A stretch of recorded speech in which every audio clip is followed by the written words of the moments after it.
There actually is one last quick thing that I want to do after generating our first project here. I want to make sure that we just go ahead and learn how to launch our project with React Native and run it in the simulator.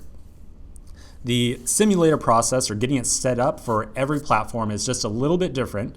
So as we start working on our applications, I'm not going to specifically say like, hey, start up your, run this command to run on OS X. I'm just going to say, hey, start this up in the simulator.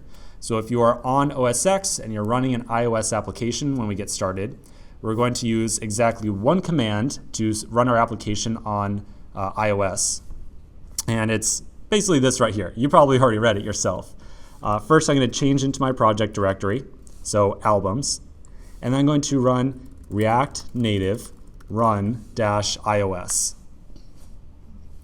So this is going to build our project, launch the iOS simulator, and then show it. The build process takes the first time quite a good amount of time, so if it takes you a little bit of time to get it spooled up, don't sweat it, but once it gets going, you should see the React Native application appear in the window. One last quick note here, when it launches the simulator, and it looks like it will, yep, here it is. So this is a simulator running it on our device, or excuse me, on our desktop. Let me give us a better background here. Yeah, there we go.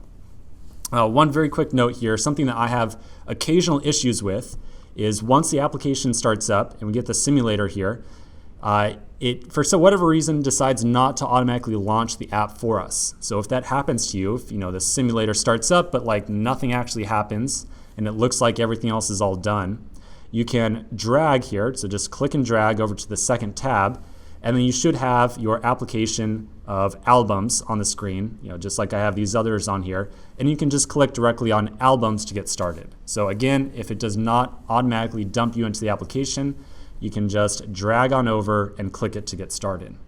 Okay, cool. So let this finish up. We'll make sure that it runs successfully, and then we will continue in the next section and get started with our application.